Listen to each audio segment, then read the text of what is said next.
step one of beta oxidation. What is step one of beta oxidation about? It's about adding a double bond or oxidizing the carbons that are in the alpha and beta position to remove hydrogens from this, remove electrons from this, and create a double bond. The oxidizing agent is FAD.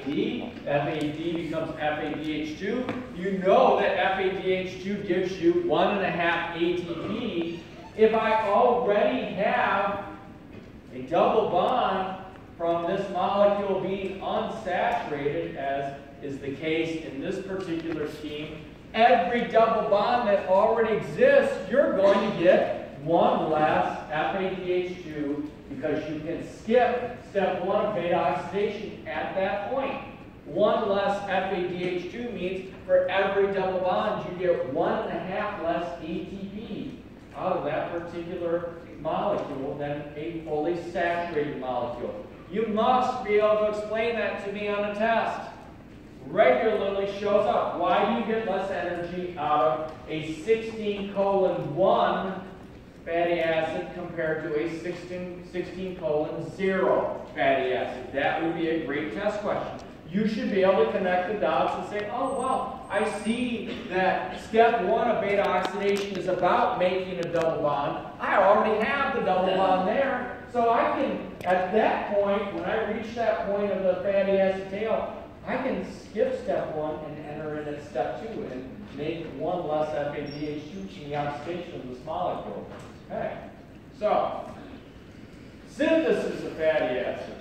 I am not going to make you draw this, and I'm certainly not going to make you go through and name these molecules because it's almost an infinite number of names. I don't know why, but that's just the way it is. Understand that synthesis of fatty acid takes place in the cytosol, and I've taught you that there is a key way to make NADPH in the cell. And you know NADPH is used for anabolism, it's used as a source of electrons. Can anybody put a smile on my poor, depressed face and tell me you remember something that I taught you? What is a good source of NADPH? Pentose phosphate pathway, absolutely. I'm smiling, thank you. So, pentose phosphate pathway is a great source of electrons. Remember, it's that detour that we can take around phosphofructokinase when it's not working.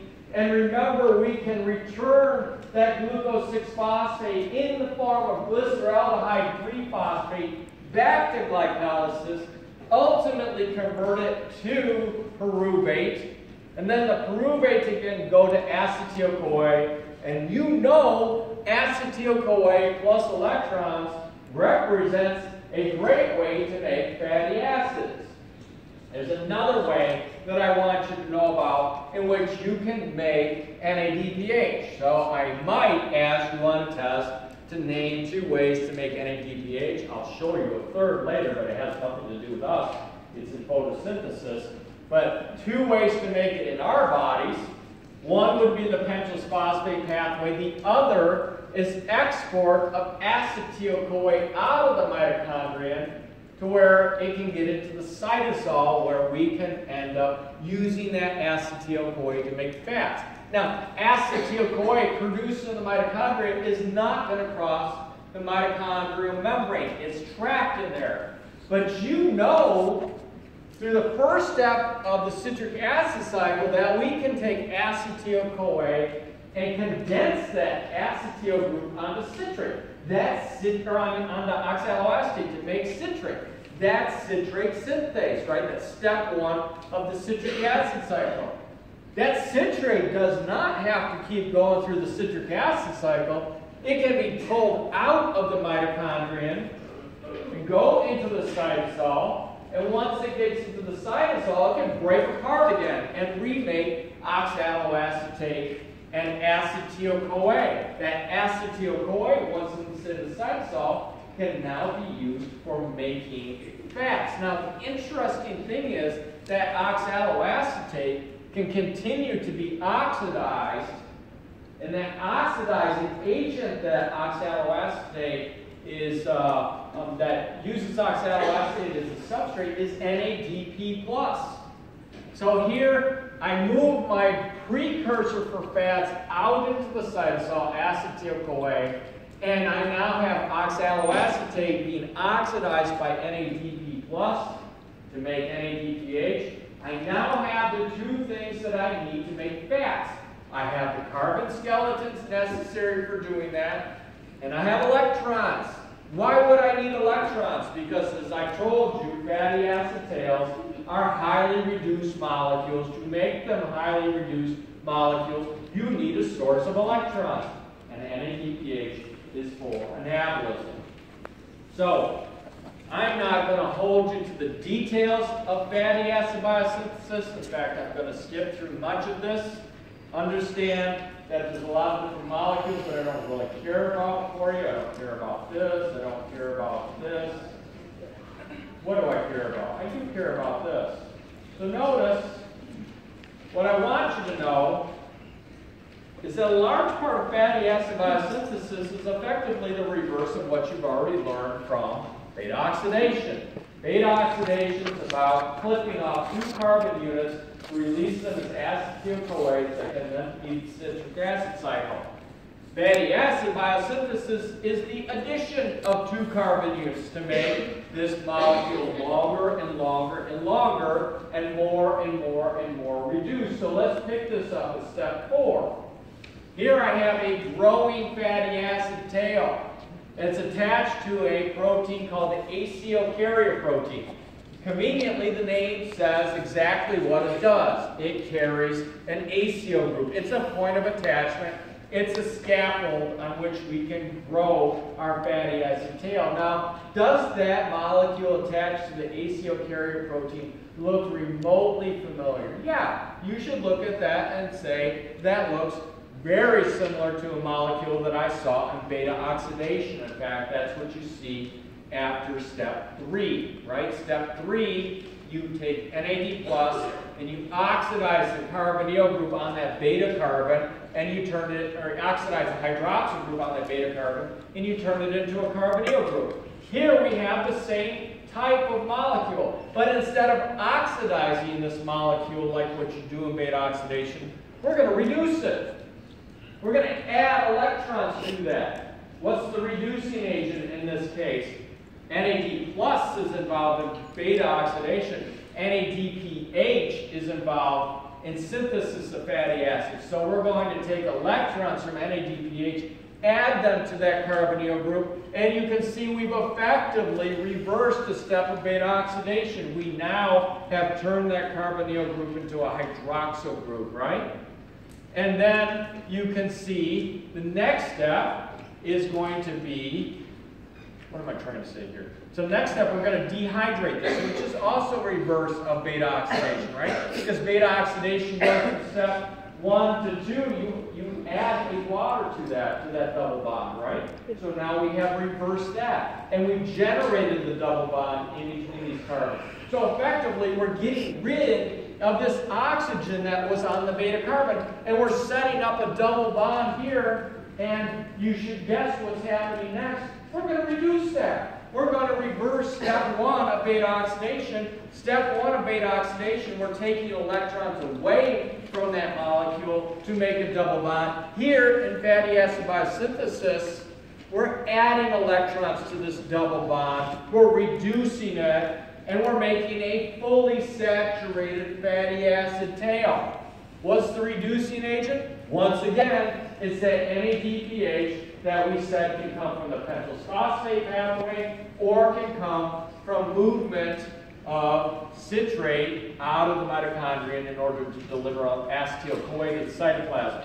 So we just keep repeating this over and over and over again. Add 2 carbon units in a process that effectively is the reverse of beta oxidation. And voila, you end up with long, reduced, saturated fatty acid tails that represent great sources of energy when you need them.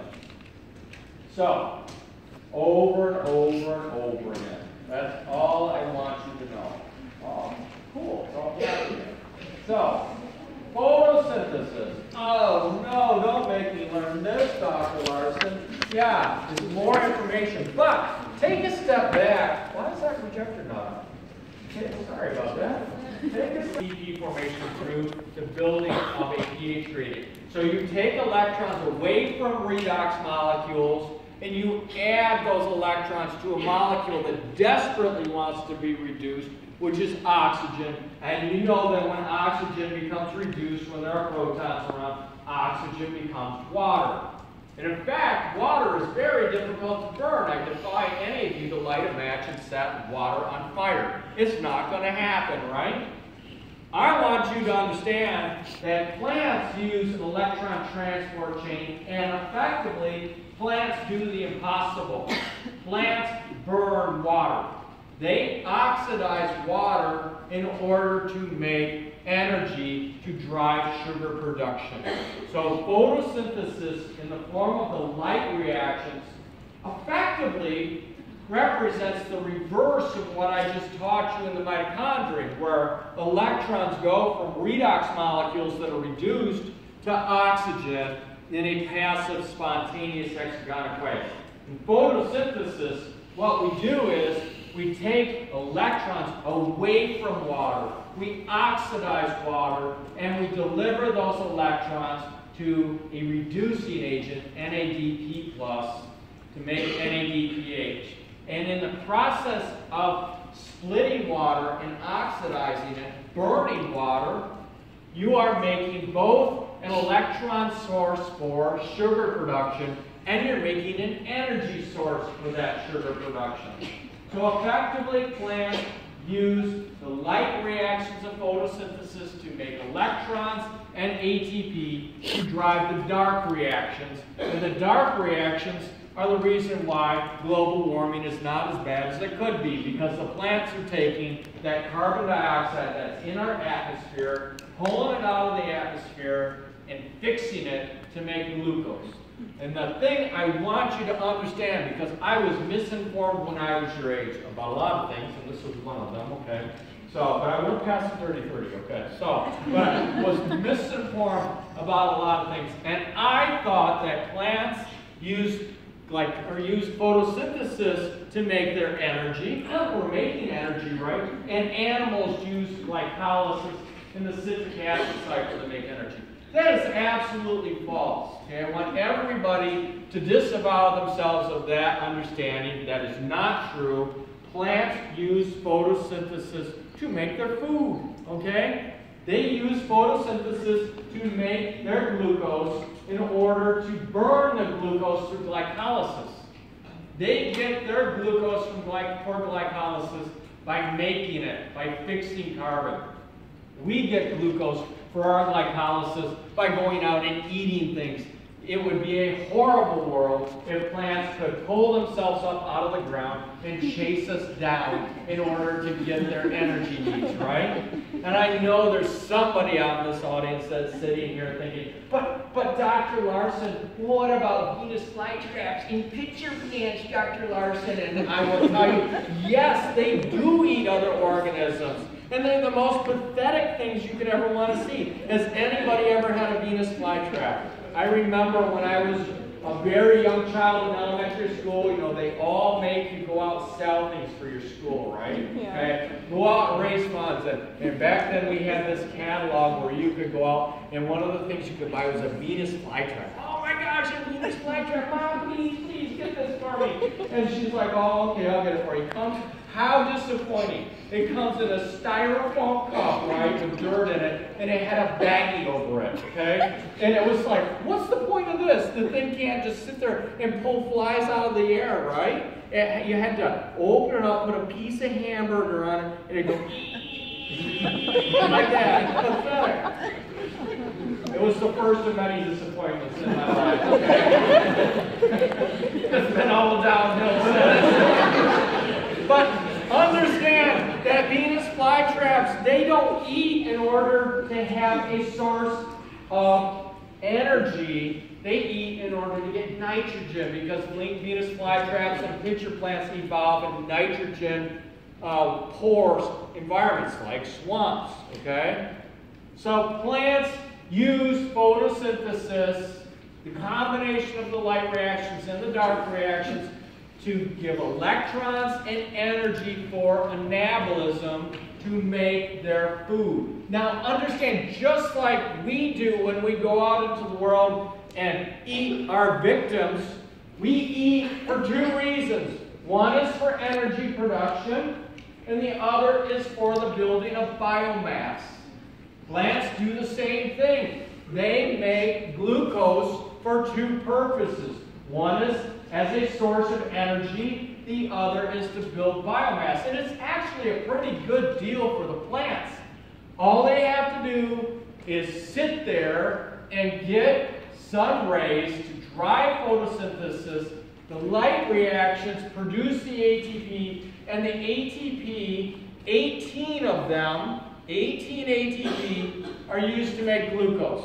You're probably thinking, wow, that's a lot of ATP being required to make glucose. Yeah, but you tell me, how much energy is a plant going to get out of a glucose molecule? It takes 18 to make. How much total energy, if you use the glycerol phosphate shuttle, can you get from glucose?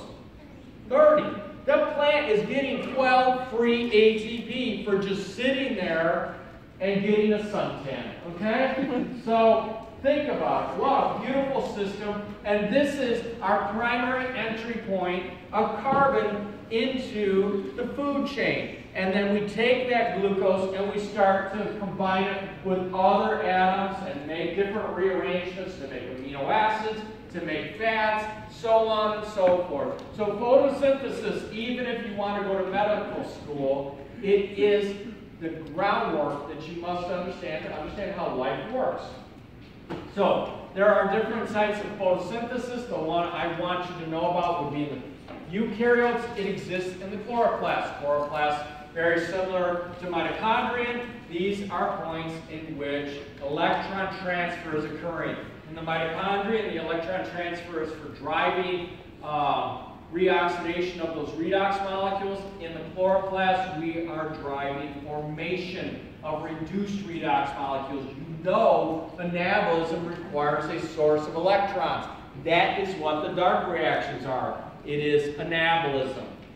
So chloroplasts have an inner, an outer, and thylakoid membranes. It's a little more complex than the mitochondria. And these thylakoid discs are stacked in the grana, much like a stack of pancakes, okay? So it's important to understand that plants trap the energy from light and they produce oxygen in the thylakoid discs. That is the light reactions. This light is driving the oxidation of water. The electrons from the water are going to NADP plus to make NADPH. The dark reactions, on the other hand, take place in the stroma, which is outside of the grana. Here is a cartoon of a chloroplast. Understand this area around the stacks of pancakes is the stroma. That's where carbon fixation occurs. This stack of pancakes, notice there are gaps in those thylakoid discs. That is called the thylakoid space. And just like what we talked about in the mitochondrion, where we talked about how you can have a pH gradient between the matrix and that intermembrane space, and that pH gradient drives ATP formation, the same is true in the chloroplast. And understand the pH gradient which exists between this thylakoid space and the stroma represents stored energy that can drive ATP formation. But in this case, the ATP is used for making glucose, not for driving other cellular functions, okay? So when we talk about the chloroplast, we are not talking about this space between the inner and outer membrane of that organelle. We are talking about spaces between the interior of the thylakoid and the stroma itself. So, anybody from outside of Southern California? Anybody from the Midwest? Nobody? Nobody came from out of state to go to UCR? You didn't like grow up dreaming to go, I gotta go to UCR, Mom and Dad. Oh, but honey, it's out of state tuition. No, I gotta go to UCR. Okay?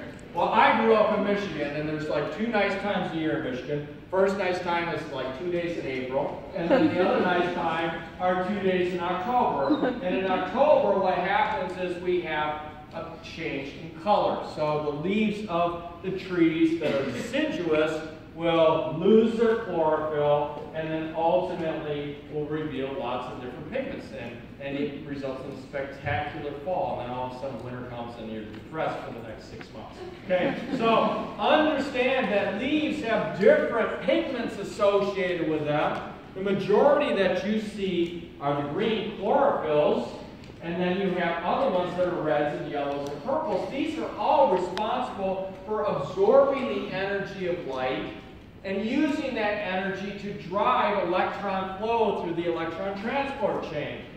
Here is the center of chlorophyll. And it should look very familiar to you because we talked about something almost identical when we talked about oxygen binding in hemoglobin and myoglobin. Oxygen binding in hemoglobin and myoglobin is to an iron at the center of the heme group. Here instead we have a magnesium. And understand that energy from light is driven to that magnesium center, and it causes that magnesium to become oxidized, to give up its electron. Also understand that this is an incredibly powerful oxidizing agent, meaning it is capable of stripping electrons even away from water. This desperately wants to be reduced.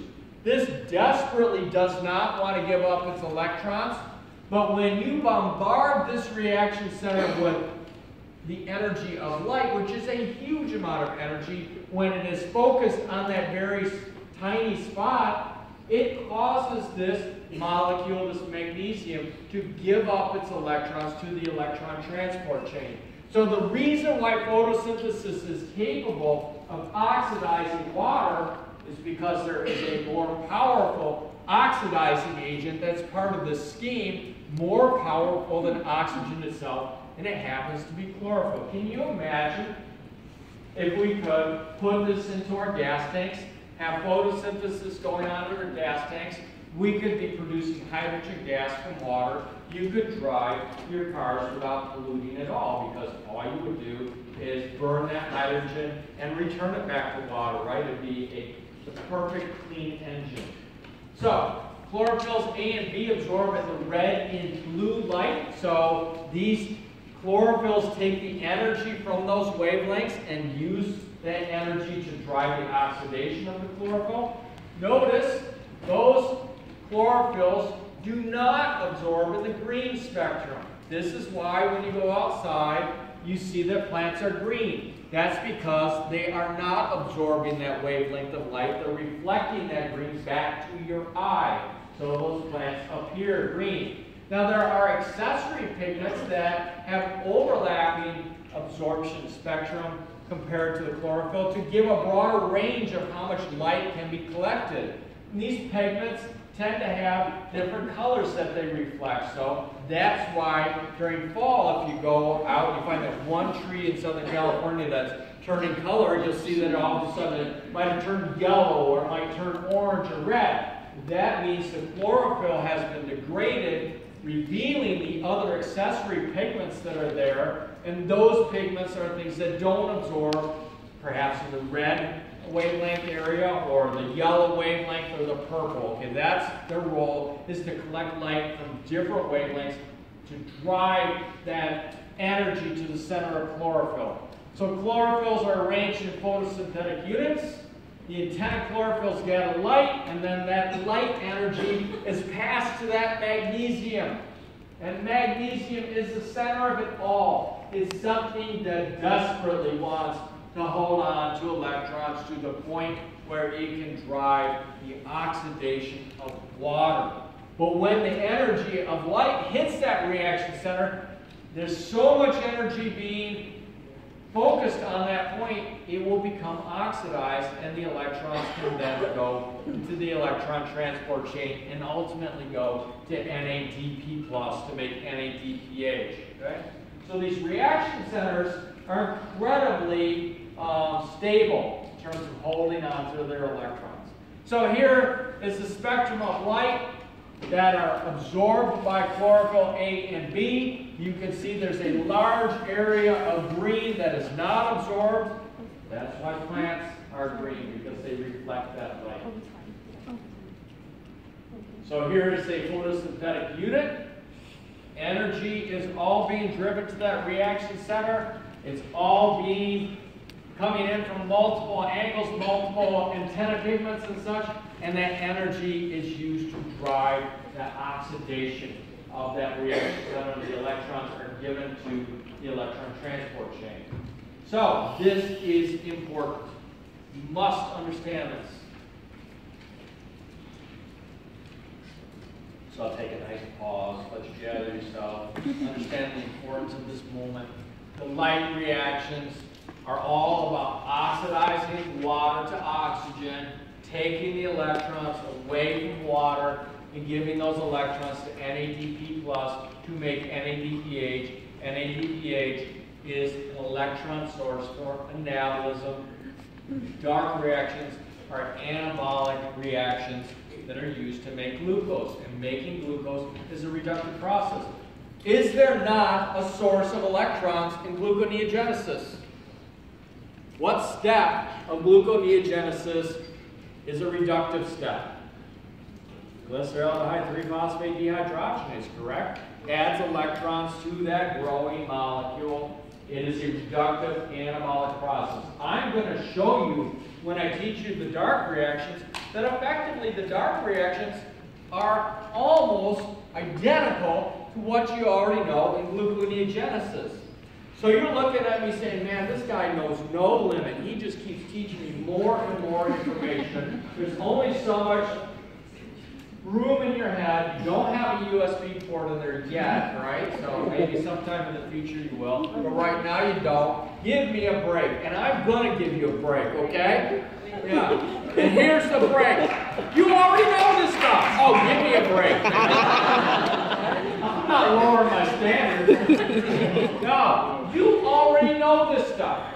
If you can explain to me electron transport in the mitochondrion, you effectively can explain to me electron transport and light reaction. Different players, but it's the same concept. If you can explain to me ATP formation in the electron transport chain, you can do the same thing in the light reactions. And if you can explain to me gluconeogenesis from the point of 1,3-bisphosphoglycerate to making glucose, you can explain to me the dark reaction. So once again, I beg you, take what you already know and apply your knowledge to something like this. It will make your study so much easier. There are recurring themes in biochemistry, and this is one of them, okay? So the light reactions are about taking electrons away from water to make NADPH, and as the electrons flow through the light reactions, guess what? It drives a pH gradient. I already told you what the pH gradient, where it exists. It's in between the stroma, which is high pH, and low protons, and it is between that and the thylakoid space, which is low pH and high protons. What do you know about when you have a pH gradient? The protons want to go back to equilibrium. Well, just like what you know in the electron transport chain in the mitochondria, the same thing's happening in the chloroplast. The protons want to go back to equilibrium. They can't cross the membrane. The only way they can go back to the stroma is through ATP synthase. And ATP synthase takes those protons and uses them to drive ATP formation. That is a process called photophosphorylation. Photophosphorylation, decode that phrase. Light is driving phosphorylation. Phosphorylation of what?